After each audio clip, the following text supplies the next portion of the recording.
त्यांना तो पुस्तकाचा सिलॅबस असतो. जे गरीब गावातून खेड्यातून खूप म्हणजे हालाकीच्या परिस्थितीतून ते शिक्षण घेतात. शिक्षण घेऊन एवढं सगळं स्ट्रगल करून मायबाप त्यांना शिकवतात आणि हे सगळं झाल्यावर त्याला डिप्टी कलेक्टरची पोस्ट येते. पण गव्हर्नमेंटच्या काही यामुळे त्या पोस्टला स्टे येते. मग तो परत गावात येतो. मग त्याच्या घरचेच त्याचे आईवडील त्याला टॉर्चर करतात की तुम्ही माझ्या सगळ्या शिक्षणाचा पैशातच तुम्ही सगळा सत्यानाश केला, धड बोलत नाही.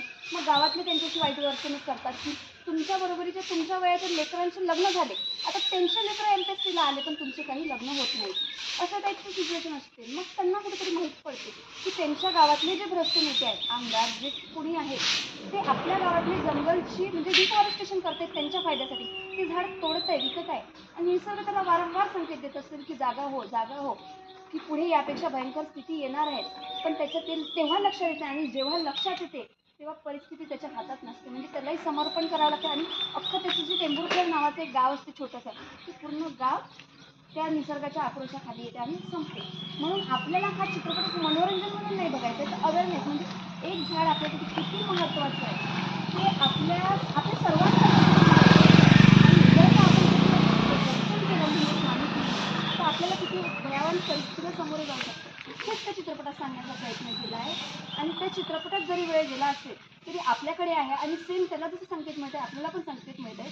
जशी उष्णतेचे वाढते प्रमाण, मुंबईचं पाणी बंद झालं, पाणी हे लिमिटेड आहे, कधी संपू शकते. झाडाचं जर प्रमाण कमी असलं तर सेम आपलं पण इथचं पाणी संपू शकतं. सो याच्या सगळ्यासाठी एक झाड किती महत्त्वाचं आहे किंवा पर्यावरणाचं रक्षण किती महत्त्वाचं आहे ते विद्यार्थी करू शकतात. तर आपण सगळ्यांनी जसं आपल्याला संविधानामध्ये सांगितलं आहे मूलभूत हक्क, मूलभूत कर्तव्य, आपले जे मूलभूत हक्क आहे त्याच्यासाठी आपण दाद मागू शकतो, कोर्टात जाऊन आपण म्हणू शकतो. पण आपले जे कर्तव्य आहे, जे नियम मोडणारे जे लोक आहेत त्यांच्याविषयी काय?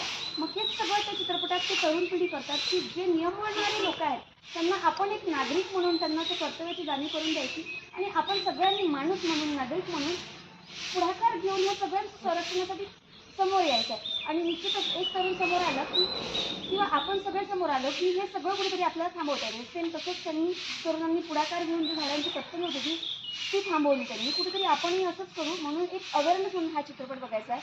तो पिक्चरच मल्टीपर्पज सोसायटीच्या वतीने एक सदस्य म्हणून त्या संस्थेची मी आपल्या सर्वांना आवाहन करते की आपण सर्वांनी हा चित्रपट पाहावा, मनोरंजन म्हणून नाही तर जनजागृती म्हणून.